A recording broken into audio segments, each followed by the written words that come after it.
especially presuming the minimum of 4 books.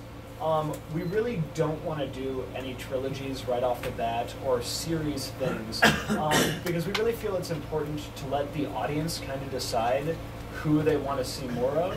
And so I'm very strongly, and I think we all are agreed, that having authors create new characters and then seeing which characters really catch on with people is the best way to determine who should maybe, get a sequel or a trilogy or something like that. Like standalones, I think are just a way better idea when we're first getting started. In the same way that I'd like to see a different author, for every book for the first year, simply because that way we can get a wide range, spectrum of Pathfinder Fiction. So even if you didn't like that one, maybe you like this one, and hopefully you'll like them all. We've also talked about, in addition to doing, for the most part, novels, doing at some point like a short story collection where we can get a bunch of different authors, including maybe some people that we couldn't get to do novels, but who would be willing to do a short story, and really get a bunch of cool people playing in our world, because short fiction I think we all really enjoy as well, and have backgrounds in that to a certain extent. But so for the most part, you're going to see. Oh, another thing you're probably not going to see in the first year is in-house books. We've talked a lot about that, and as much as probably everyone here would love to write a Pathfinder novel, and we'd all love to read, James Jacobs or Wes or somebody writing a novel. The problem with writing a novel is it takes a really long time, and all that time that somebody was spending writing a novel, they wouldn't be working on RPG books. And we're really afraid of devoting so much energy in-house to the novel line that we cut the head off of our RPG business, which is our core. The world is by far the most important thing. So yeah, you're probably going to see a lot of outside authors with names you recognize in the first year, and probably a really wide spectrum of types of fantasy. In as much as we've got, with Council of Thieves, it's a mystery, whereas with Legacy of Fire, it was a more sort of desert adventure thing. A couple of touchstones, though, like we already talked about. We like small scope. We want stories that are about characters rather than killing gods, because it turns out, the characters people remember, the Elminsters and the Drists, didn't necessarily blow up the world. They just had something cool that everybody, sunk their teeth into. We also talked about we want adult fantasy. We don't, we aren't necessarily marketed at, young adults. And while I think we all, probably most of the people here grew up reading adult books far younger than, people might have expected, simply because I think gaming attracts precocious kids. And so as a result, I don't think we really need to talk down to anybody. I think we can have authors write, well, we're not going to do, I think the guidelines you enjoyed, I put in, we're not looking for torture porn or anything that's going to get the office burned down. So Neil Logue is out. Yeah. Yeah. Neil Logue. Yeah. But at the same time, we want, if you've got some mature content in there, you know what? When you go to the library and you open up a book, you know which section it always falls open to, and it's the ones with the mature content. So we're okay with a little bit of that. Contemporary adult fantasy, probably a little more action-oriented than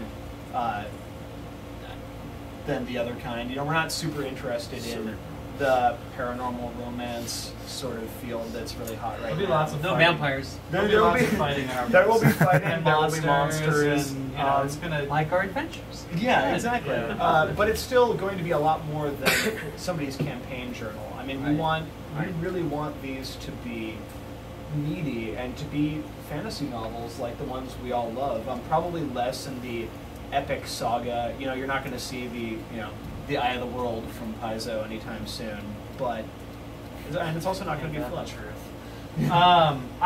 One of the things that I actually wanted to kind of not contradict James, but just sort of expand on one of the things that he said. For all the reasons that James had just said, we have to launch big, for example. We have to give buyers something they can sink their teeth in to understand in terms of patterns, because that's how they make their decisions. We're going to start off the line with established authors who have written novels and things like that. One of the reasons that I have been pushing for an anthology on the schedule is because I actually do think that some of the members of our staff and some of our freelancers are good enough writers to write compelling fiction. They don't generally specialize in fiction, but I think a lot of them might do very, very well. And so I don't, in the first year, I don't think we can afford to sort of risk a novel on somebody who maybe has never written a novel before or who's a good game designer. I would love to get to a point where eventually we can, and one of the places where we could start with that is an anthology. So it may be that we have an anthology of short fiction, and we do have a couple pieces in there by members of the staff, or by some of our freelancers, or by whomever it would be coolest to get stories from. I suspect how that will work is, James has got a list of professional authors who have contacted us who are interested, people we've sort of said, hey, it would be great to get this person to write, and eventually probably some of our core freelancers. And we will probably do a closed call with those people and say, here's what we're thinking, send us a proposal for a short story, and then we will probably greenlight some of that stuff. Yeah. So I don't want to make it sound like we're embargoing, game writers from our novel line. It's just we have to be very careful about how we launch it, and we have to do that very responsibly. And so the anthology is a way to kind of let some people get their toes in the water. And then if somebody writes a really kick-ass short story for us, then their chances of getting a novel are just a lot higher. Yeah, it's totally true. And I didn't mean to put that forward. And also, I would love to do an open call at some point where we just say, write us a short story set in Pathfinder.